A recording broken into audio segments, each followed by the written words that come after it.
ලදරු වැඩිහිටි සහ මහලු යන ඕනෑම වයස් තරාතිරකම පුද්ගලයන් කිවිසුම් යැවීම සිදු කරයි. පාලනයකින් තොරව ඉබේ සිදුවන දෙයක් ලෙස කිවිසුම හැඳින්විය හැකිය. කිවිසුම් යැවීමේදී එක් එක් පුද්ගලයාට යන කිවිසුම් ගණනද පුද්ගලයාගෙන් පුද්ගලයාට වෙනස් වේ. සෑම අවස්ථාවකදීම එක් කිවිසුමකට සීමා වූ අය සිටින්නා සේම තම තමාට විශේෂ වූ පරිදි කිවිසුම් 2, 3, 4 හෝ ඊට වැඩි ප්‍රමාණයක් යවන අයද සිටිති.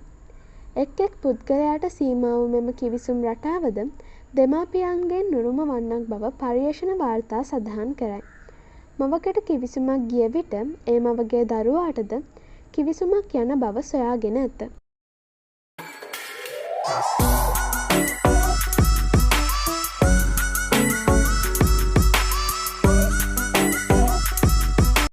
කිවිසුමක් ඇතිවන්නේ නාසය ඇතුළත පටලයේ ඇතිවන උද්දීපනයක් නිසා ස්නායුවක් ඔස්සේ මොළයට යන ආවේගයක ප්‍රතිඵලයක් ලෙසින් ඇතිවෙන ස්නායු පේශීය සිදුවීම් මාලාවක් මගිනි. එම ක්‍රියාවලිය මෙසේය. නාසයේ කැසීමක්, දැවිල්ලක් වැනි උද්දීපනයක් ඇතිවේ. එවිට නාසය ඒ බව මොළයට දන්වයි. පැහැදිලි ද්‍රවයක් නිපදවන ලෙස මොළය නාසයට දන්වයි. නාසය නැවත මොළයට කතා කළ විට මොළය අපට ආශ්වාස කිරීමටත් ඊළඟට ශබ්දයක් නගමින් කටින් ප්‍රාශ්වාස කිරීමටත් සලස්වයි. මෙම ක්‍රියාවලිය අපි කිවිසුමක් ලෙස හඳුන්වයි. සාමාන්‍යයෙන් කිවිසුමේ ආරම්භය දූවිලි බිදක්, කෙස්ගස් කැබැල්ලක් හෝ ගම්මිරිස් වැනි මොළය උද්දීපනය කරන දෙයකි. එහෙත් චිත්තවේග මගින්ද එම ප්‍රතිඵලයම ගෙන දෙමින් යම් කිසිවකට කිවිසුම් යාම සිදුවිය හැක. මීමැස් මොළය හා තදබල පීනස් රෝග වැනි ආබාධවලින් පෙළෙන අයටද හිටි ගමන් එක දිගටම කිවිසුම් යෑමට පටන් ගනු ඇත.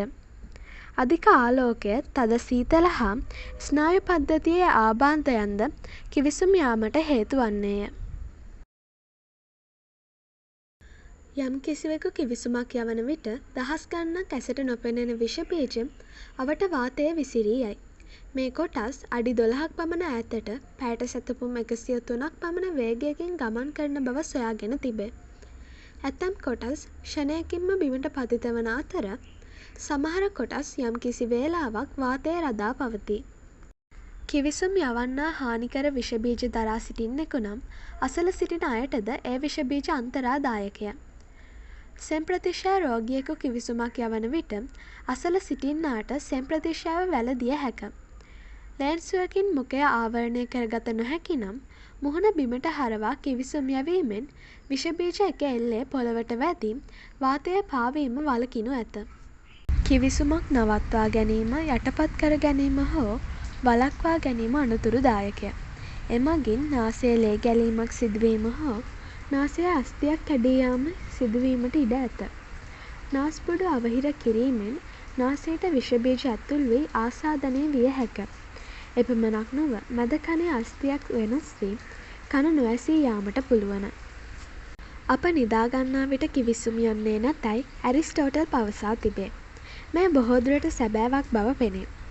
එමෙන්ම විශාල පිරිසක් ඉදිරියේ කතාවක් පැවැත්වීම, ගායනය, රඟපෑම හෝ වෙනත් ශිල්පයක් දැක්වීමේදී කිවිසුම් යවනු දැකගත නොහැක. එසේ දැකිය හැකි වුවහොත් ඒ ඉතා කලාතුරකින්ය. නිරුත්සාහයෙන් වුවද කිවිසුමක් යෑමෙන් ගතට හා සිතට හොඳ පහසුවක් ලැබෙන බව පිළිගැනීමයි. අද වීඩියෝවෙන් අපි කතා කරේ අපිට කිවිසුම් යෑමට හේතුව. අද වීඩියෝ එක ගැන ඔයාගේ අදහසත් පහලින් කමෙන්ට් කරන්න.